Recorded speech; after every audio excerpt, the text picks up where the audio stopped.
Hey everyone, how are we doing? Welcome back. Okay, we're going to get straight into this one. This one is triangles. Now, if you've gone ahead of yourself or you've watched it already, you'll probably notice that there's one called wedges. They're very similar, but we're going to show you the difference in those today. So let's get straight into this. First of all, make sure you pause the video or download the PDF and take note of the risk disclaimer. It's very important. So triangles, like everything, there is 3 sides to a triangle, and which means there is 3 versions to it. So let's go from the slide. Triangles can be classed as a reversal pattern, but more often than not, they are a continuation. However, like with all price action, this can depend on news or other indications that the charts are showing us. There are 3 types of ascending and descending and symmetrical. They all show the same thing, but they look a little different on the charts. They show the price action down over a period of swings, which causes the price action to narrow. When using trend lines over this price action, you'll see that a triangle is formed, hence its name. Like SNR, support and resistance, but within narrowing price action. Traders will wait for the breakout to occur before making a choice in which direction they will trade.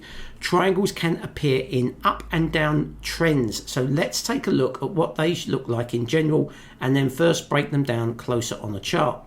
So first of all, we're looking at a symmetrical triangle. What do we mean by symmetrical? Well, there you go. It's 2 angles. So we've got an angle coming down and we have an angle going up. So that is our symmetrical triangle. Now, with a triangle, the price needs to hit at least 2 points, okay? So there is price, it's going up, bounce 1, bounce 2, bounce 3. So we can see that we've definitely got 2 points within the triangle. Okay, therefore we enable ourselves to draw either using our line tool or trend tool, whatever we want to do. And then what we're looking for here is as it bounces, we're looking for the price to break out. Now with a symmetrical triangle, price could break out upwards or it could break out downwards. So let's have a look a little bit more with a live chart. So this is a symmetrical triangle. We can see that there is the chart, it comes down. We have our symmetrical triangle now in place. We've drawn that with our tools and we can see within the triangle we have solid 2 points. Now it doesn't have to be exact, okay, but you need to just roughly see that you can see a triangle. Now you'll be able to see this on a live chart once you get used to this. And then we look down, we can see that price has definitely come below that triangle, but there we are with the breakthrough there to a really high position. But look, we know that price is going to change. We can see the descending price, we can see that the bearish market was there, and we can see that price was narrowing all the way, and as we get narrower and narrower we can then know that the price could be looking to change. Of course, accustom that with other indicators like RSIs or anything like that, or MACDs. Would really help in your decision making. And of course we break to the upside. Again, let's have a look at an ascending triangle. Now what is an ascending triangle? Well, there we go, we have our horizontal line there, but the ascending triangle looks as it does there. So we have higher highs. So there we go, 1, 2, 3, 4. So we can see that the lower highs are higher than the previous structure. Again, there we are again, there's a low, but it's higher than the previous structure.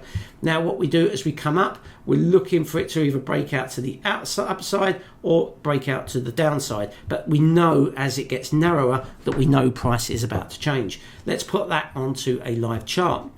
There we go again, we can see that there is the price movement. There we go there, there we go there, there we go there. This is a nice triangle formation. We can see the price has dropped below and we broke to the upside where the bulls have come into the market, buyers have taken control, and there we go into a nice solid up movement.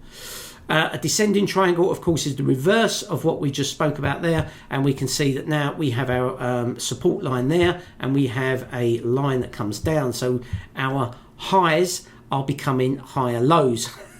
So bear with me. What I mean by that is just the reversal of the other, that is a high, but it's lower than the previous structure. That is a high, but it's lower than the previous 2 structures. Or you can just do it from the previous structure. And of course, as we come down, we know that the triangle is narrowing. Therefore, we are looking for a reversal, and we can see clearly here that the price is going to break through. Now, it could go that way or that way.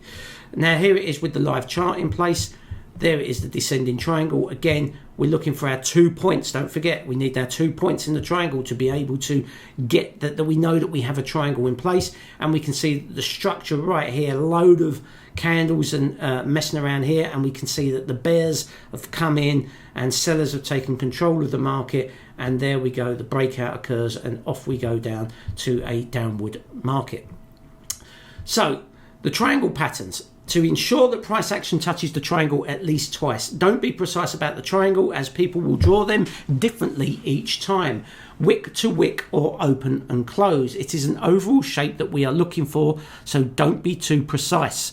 Entry will be as the price action breaks through the triangle. Look for other indicators too in assistance, like the RSI or the stock. You're looking for confirmation only. Stops should be placed below or above the opposite side of the break at the last touch, like we've gone through already. Take profit levels can either be, as always, previous structures, fib levels, or the widest part of the triangle, going for a complete move. This will depend on the type of trader you are. Remember, triangle patterns can break to either side. More often than not, a continuation will occur, which is the stronger pattern. Remember, the trend is your friend. So depending whether it's trending up or trending down, the market tends to move with that direction. If you've got a triangle in place and it's going to break, 9 times out of 10, I won't put a price on that. Most of the time, the trend will follow route and break through the lower part or the higher part of the triangle, depending which way the trend is moving. But the reversals are also tradable. Use your own method to decide what your take profit levels will be that suit your trading plan. Remember, like I say in every slide, plan your trade, trade your plan. I hope you enjoyed this one. It's been absolutely fantastic to have you listen and learn from all this.